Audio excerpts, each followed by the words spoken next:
Yeah, how old are you? I'll be 24 very soon, or I probably just was 24. Depending on when you how you are viewing this particular show at this moment. Does the onset of these years mean anything to you? Not really, not really. In one more year, I'll be able to rent a car without a whole lot of hassle. But you know, you do have that look where I'm sure you get carded for your ID still. Just about everywhere, yeah. Are you offended by that? No, I actually kind of like it. You know, it's sometimes you feel like you just want to paste it on your forehead and walk through life with it. But other than that, no, it's nice. It's better than you know, people thinking I'm somebody's dad or something. Yeah, or getting hit with heavy rocks. Right, yeah, than being dragged behind a snowplow. Now, you have come out of this enormous schedule of shooting Family Ties and shooting the new Steven Spielberg movie.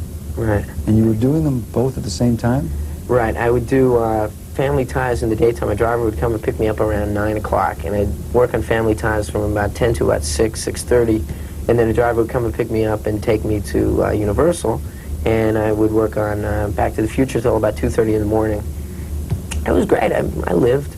Now, how did this happen? Did Spielberg beg you to do the movie, and you... Yeah, on his knees. The guy came to me, and I was crying. It was terrible. I was saying, he said, Amy's a baby, and he needs me. And so, no. I'm counting on you, Fox. Yeah, he said, please, you know, I need the hit. I need a hit.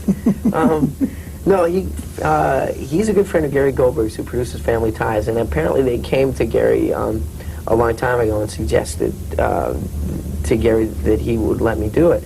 And he said there's no way it would fit schedule-wise, and he's a very merciful man, so he didn't tell me that I was ever being considered for it, because it would have broken my heart. And then I guess it was like a Tuesday, and I went to see a taping of Sarah, which is Gary Goldberg's other show, and he called me aside, and he put the script down in front of me, and he said, Steven Spielberg wants you to do this movie, and can you start on Monday, and I'll work it out so you can do both jobs. And I said, yeah, great, good. I went home, he said, read it, and, you know, see if you like it. I said, oh, Gary, I'm going to hate it, I'm sure. So I went home and I read it, and I called him up at about 2 in the morning and said, call Steven, don't let him change his mind. Don't let him change his mind, because I want to do it. And it just happened. It was a matter of about 5 days, and I was on the set. How are you dealing with the early word on this movie? The early word is spectacular. It must be kind of frightening, yes. Yeah, it's really scary. It's the same thing with Family Ties. You know, when we did the pilot for that, everyone was saying, oh, this is a hit. This is, you know, and I just thought, shut up, don't, shut up, you know. Not that I ever said that to anybody. I don't say it to anybody who's talking about this movie.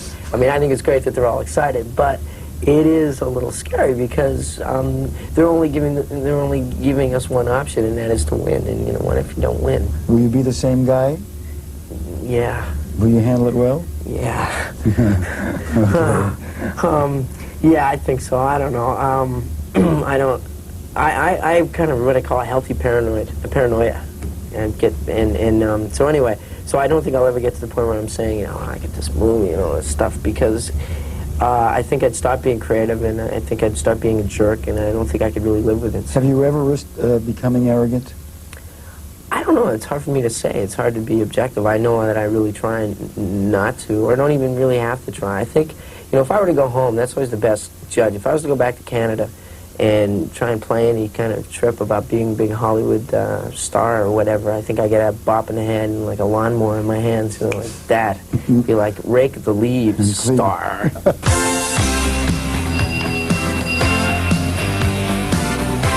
It's a film about time travel.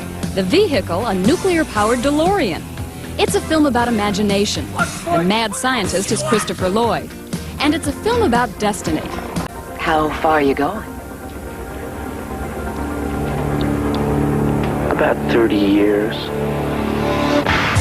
Michael J. Fox stars as Marty McFly, the kind of hip high school senior who can't imagine life without MTV. When a sudden twist of technology sends him back to 1955, Marty not only wanders into a world without rock and roll, he bumps into the teenagers who will one day be his parents.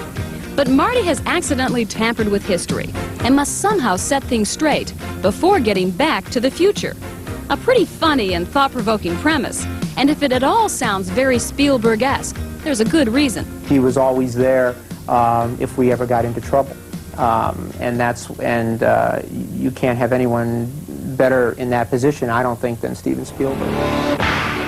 As much as the movie has the Spielberg touch, it also has Zemeckis's. I love working with Bob because he's possessed, you know? Like this movie, I mean, he must wake up in the morning, it's just like, the movie, the movie. Back to the Future was originally scheduled to open late July, but when MCA president Sid Sheinberg saw the rough cut, he liked it so much he begged Zemeckis to rush it into theaters by next week.